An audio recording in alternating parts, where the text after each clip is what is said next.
Dros rapist is going to prison for life. Ninow pleaded for leniency because of his troubled past. But the trauma and damage he caused to his 7-year-old victim was deemed far worse. The comment on the sentence we have in studio, criminal lawyer Romeo Nthambeleni, who's also an advocate of the High Court. And online, joining us via Skype, we've got Eugene Allers, who's from the South African Society of Psychiatrists. And perhaps I should start off with you, especially Romeo, looking at how this court procedure actually, went by.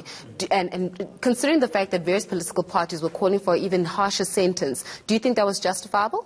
Yeah, I think on the basis of the offense, it was justifiable. And you saw that the judge tried to actually so hard to try and strike the balance between the interest of the society and the interest of the accused himself. But that's a correct point that due to the outcry and what is currently happening in our society, the political parties in their own rights were justified actually to ask for even a harsher sentences. Looking at the circumstances of the case, we saw what transpired when the first visuals were seen about what happened to the poor child, and everyone else was up in arms about that justice must not only be seen to be done, but it must be done in this case ultimately. Eugene, I'm going to bring you into this conversation because, one such Ninow actually was threatening to commit suicide. Should he be found or should he be sentenced to life? Do you think that this is a threat that we should be taking seriously as the general public and also law enforcement, considering the mitigating factors?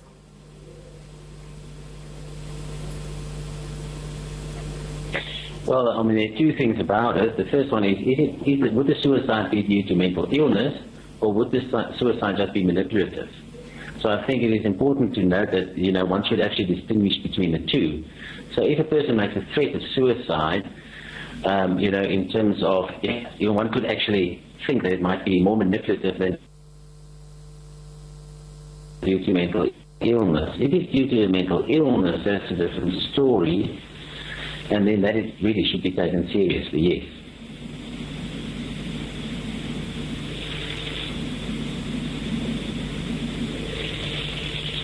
It's about those who've been left behind.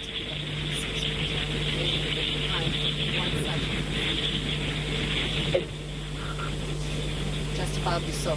But if you have to look at it, we've got about 3 victims here. And one is the former fiancé who will now forever have the label of being the fiancé of the convicted rapist. We've got the newborn child who was born whilst Ninow was actually incarcerated himself, and who will always bear the DNA of that individual who was rapist. So if considering that and the fact that the families have to now pick up the pieces, how do they do so, especially in the fact that this has been a largely publicized case? Yeah, it's difficult. What you're saying is important, is the cuts goes much more deeper in terms of what you have actually explained, that we are not, we as a society are looking at one person, but there are other parties that are actually involved that you have referred to, the fiancé there and the child that was born, and then the scar that this child will actually carry through his life, through the association of the father of what has actually happened, as a result of the case that received a lot of publicity. But when we balance that against the interest of the society, looking at the victim as well, we have to actually see what is in the best interest of society relating to justice and justice being served, looking at the entire society and the offense that was actually committed, because you would have seen that the judges actually indicated that this is a serious offense, and then as a society now we are facing a challenge of this type of cases. If it's not murders of females, if it's not rape and then abuses, we find this kind of cases. So at a certain point, the courts, the public and the society that we're actually talking about has to rely on the courts to actually mete out the punishment and the sentences, so that at least that kind of trust in the justice system is actually brought back. I think that is what is important as well. And Eugene, looking at it from a psychological perspective, the actual ramification, the psychological ramifications of this entire proceeding, never mind to the survivor who's now 8 years old, but to the families that have been involved, the society that's been really affected by this ongoing case. Are we actually truly aware of the ramifications and psychological effects of such a case?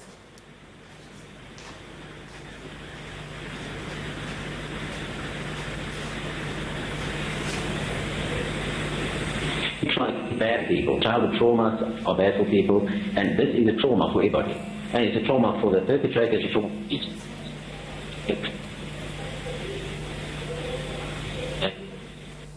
Okay, well, it seems like we are struggling to reach a signal there with our psychiatrist, Eugene, but do not fret. I mean, I'm going to ask you this. I mean, when it comes to, the psychological ramifications of it. I mean, looking at the fact that this has been a highly publicized case, but more than that, even the psychological effects, is the issue around it also brings us an opportunity to perhaps even look back at some of those cases where people did not feel as though justice was served, especially when it comes to rape. Yes, indeed. You're actually correct in relation to that it carries a huge psychological trauma. Unfortunately, that other gentleman was unable to actually respond in relation to that. But what you're saying is important because it's not only when the sentence has been actually given, but actually what happens after the sentence in terms of the perpetrator being reformed himself. And you have just indicated currently now that there was a threat that he indicated that he's going to kill himself if he's given a life sentence. And this is a real challenge or a threat in terms of him threatening to injure himself in terms of the results of the case. And the case did not go in his favor. So what is going to actually happen next? And the issue which the judge considered, which was quite important for me, was that he indicated that in terms of remorse and changing yourself, it starts with yourself. And if you have not actually actualized it yourself, we are going to actually have a challenge, because it was indicated that even in his span, when he's now incarcerated before the sentence was handed down and the trial was going on, he was continuing on the drugs inside prison. So it says something about the psychological effects that this thing carry, and whether as a society we shouldn't be looking at that holistically in terms of how we actually make men to be aware in terms of the respect of rights of women, in terms of how they behave around them, as a general rule across the board.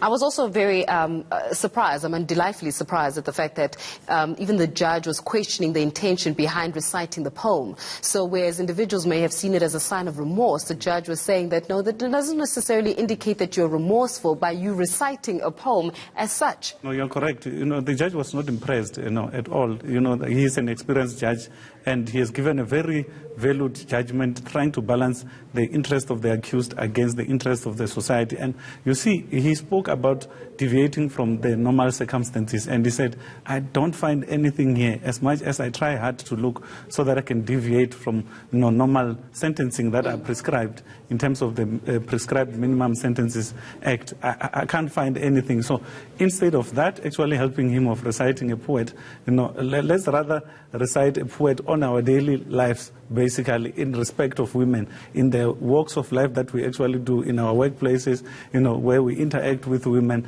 And he has given a lot of examples of the government and the money that is being spent to try and do the issues of pertaining to women and fight against abuse of women. And he has given also an example of 16 days of activism. So that's important, that we need to relook at those things.